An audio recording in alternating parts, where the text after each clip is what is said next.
Queer Ducks and Other Animals is a new book by Eliot Schrefer, out now, perfect in time for Pride Month. Eliot, thank you so much for joining me today. Thank you so much for having me. I'm really happy to be here. So let's talk a little bit about the gay penguins. I think that's one of the main stories that people have seen as far as like the gay couples when they got the egg and they wanted to raise a family, and this got, it went viral. Yeah. Well, penguins are one of my favorite examples. And I start Queer Ducks with the penguin example because they're sexually monomorphic, which means you can't tell males and females apart, which has been adding scandal to zoo populations for decades at this point, all through the 20th century. So yeah, Tango Makes Three was the picture book, came out in 2006 about a couple of male penguins that raised an egg together that they fostered.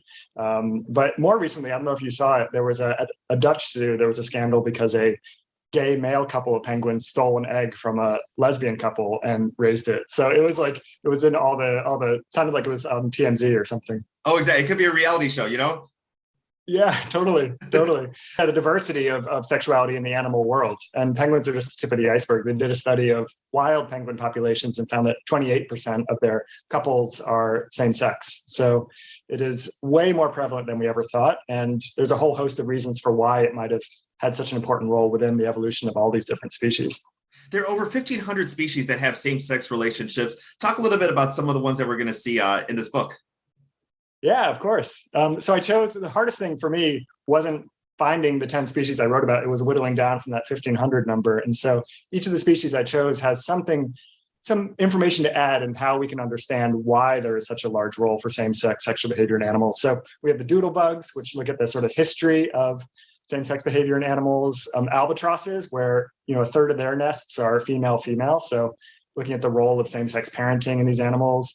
Japanese macaque monkeys, bonobos, fruit flies, bottlenose dolphins, which the only lasting social union they have is between males.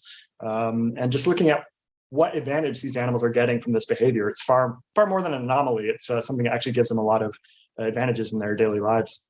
Let's talk a little bit about the importance of this book, especially with it being a young adult book. I mean, this is obviously, we're going into Pride Month, but this is a book that parents could share with their kids. And obviously, depending on the age of their child, they may be too young for some of those, romantic themes, but this is a great book that they can start the conversation and they can form a common bond. Yeah, I think, it's so hard. I know when I was 12 and 13, it was so hard to talk to me because I was so shut down. There's so much I was processing that I gave no one any access to. But I think there's a way in which if my parents at the dinner table had said, let's talk about gays and lesbians, I would have the wall would have gone up. But if a parent could say, you know what, did you know that a third of lesbian couples are female-female? And isn't that kind of cool that there's a place for that in the natural world? It's just like a shot off the bow. It's a signal to this young person, I'm okay talking about these topics, even though we're not ready to face it head on. And just to show I'm okay with it in nature, and I'm going to be okay with it if it happens to apply to you as well. But also, depending on somebody's background or, where somebody, grew up, they may have trouble, discussing these things. And it may be a process, for the parents as well as the kids. And this is a great common ground that we saw this story go viral. Let's read this book and kind of find a, new base as opposed to maybe talking about the child's life or, what they're necessarily going through, but finding a nice middle ground to start that conversation.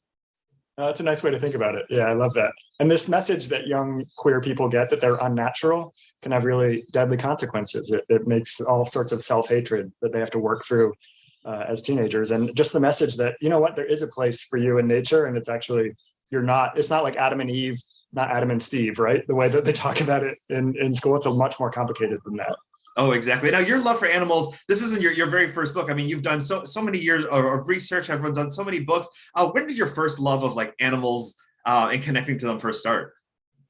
Yeah, I actually remember it was actually around ducks when I was a little kid. I remember feeding ducks with my brother, and I would take my pieces of bread and just toss them out to the smallest duck. I wanted to make sure every duck got fed. So clearly there's something inside of me that was really intent on sort of bringing justice to the animal world. And a lot of my books have focused on how we can help animals, but also what bonds us with nature and what makes humans actually a part of the natural world and not some species that's totally separate from it.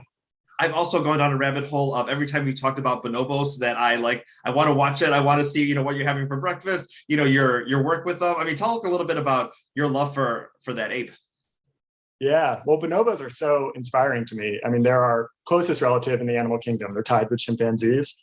And yet chimps have this really violent nature, and bonobos have this peace-loving, society where they're known as the make love, not war ape, where they turn to sort of sexual acrobatics instead of fighting each other as ways to resolve conflict. And it plays out largely in female-female sex among bonobos. It's actually the most common sexual activities between females. And the females still mate with males. They still have offspring. They're not an evolutionary dead end or something, but they are mating with each other. And it's a way to produce oxytocin, which is called the bonding hormone. And it's oxytocin that makes you feel a strong friendship with someone. And so just as it is for humans, any physical contact makes you feel closer. And obviously sex is the most intense physical contact you can have. But it shows how in bonobos, it's a survival strategy. It prevents conflict for them to be bonded together in this way because the females are such strong allies that they protect each other if any male chimpanzees get too aggressive towards any one of them or their infants. So it's a wonderful message of another way that we might exist. Like chimpanzees are more the Game of Thrones style, and the bonobos are much more of the sort of, make love, not war. 1,500 different species and counting.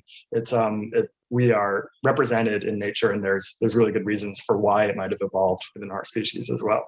That's amazing. Eliot, thank you so much for your time today. Obviously, a book perfect in time for Pride Month, which we are celebrating this June. Queer Ducks and Other Animals, available in bookstores now. Thank you so much for having me, and thanks for the insightful questions. This was fun. Thank you so much.